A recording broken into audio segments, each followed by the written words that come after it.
योगी आदित्यनाथ ने मामला सांसद के तौर पर खुद संसद में उठाया और अपनी बात कहते कहते वो संसद में पफक पफक कर रोए थे और कहा था उनकी हत्या की साजिश चल रही है।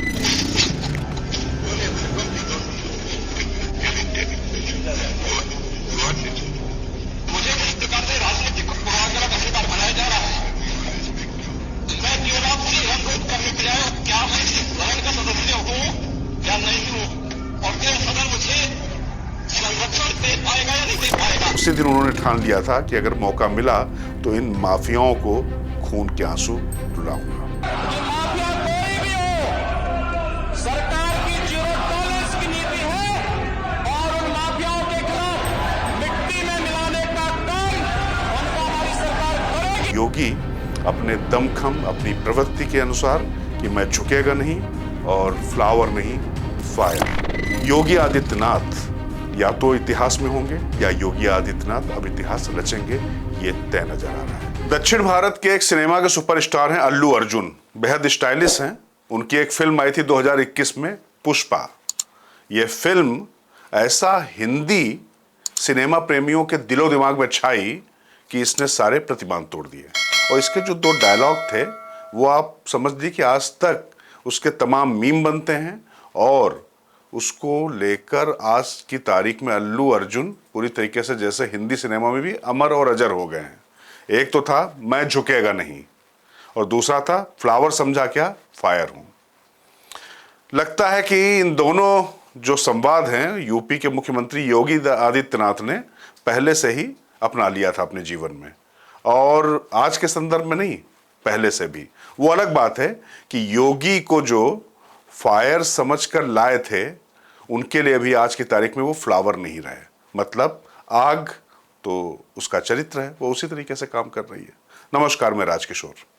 अगर मौजूदा हालात पर नजर डालें तो लोकसभा चुनावों के बाद यूपी में जैसी शिकस्त मिली है उसके बाद भी योगी झुकने के मूड में नहीं है। वो बल्कि उल्टा और ज्यादा आक्रामक होते दिखाई पड़ रहे हैं अपने एक्शन से। यही कारण है कि केशव मौर्य जो डिप्टी चीफ मिनिस्टर हैं वो लखनऊ से दिल्ली तक लगातार दौड़ रहे हैं, लेकिन यूपी में हो वही रहा है जो योगी चाहते हैं। ऐसा लगता है कि जैसे वो किसी भी संकट से बेफिक्र हैं और बिल्कुल फायर, मतलब ब्रांड जो उनको कहा जाता है उसी तरीके से वो अपना काम कर रहे हैं। और इसीलिए उन्होंने अपने पसंदीदा मुद्दे हिंदू मुसलमान की राजनीति को सान चढ़ा दिया है। कांवड़ यात्रा और नेम प्लेट को इसी से जोड़कर आप देख सकते हैं। माना भी जाता है कि कड़क प्रशासक के अलावा योगी आदित्यनाथ की आज की सियासत की ये यूएसपी है जो उन्हें उत्तर प्रदेश से नहीं, अब देश के कई हिस्सों में लोग उन्हें पसंद करते हैं, क्योंकि जो वो बोलते हैं ताल ठोक कर बोलते हैं, उसे पूरा भी करते हैं।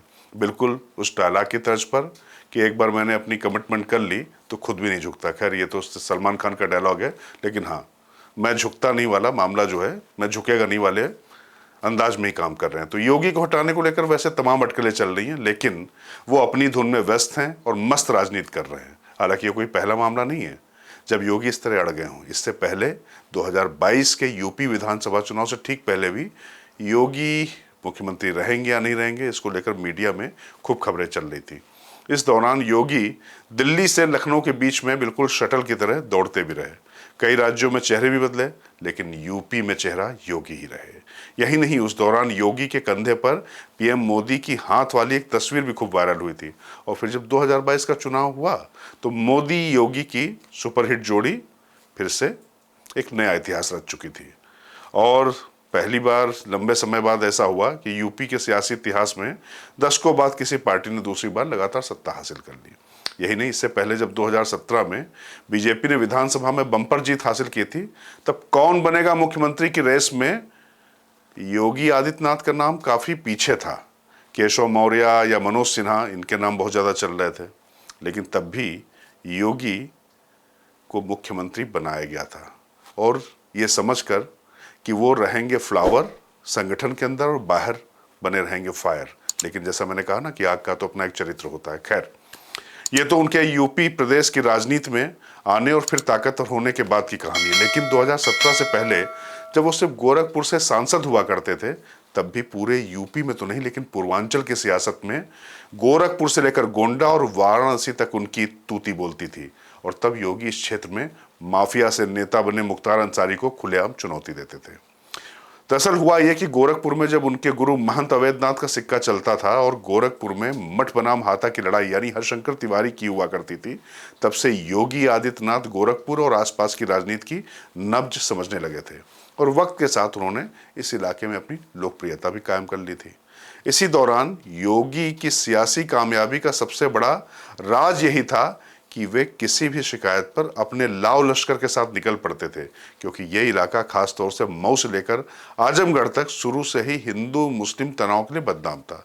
शायद इसी को देखते हुए योगी ने तब भाजपा के समानांतर अपनी एक हिंदू युवा वाहिनी भी तैयार कर रखी थी, जो दरअसल उनकी असली ताकत थी और आज भी है। एक और वाकया जो शुरुआत से ही योगी के अड़ियल रवैये और पार्टी लाइन से अलग चलने की याद दिलाता है, तब गोरखपुर क्षेत्र में भाजपा के दिग्गज नेता शिव प्रताप शुक्ला हुआ करते थे।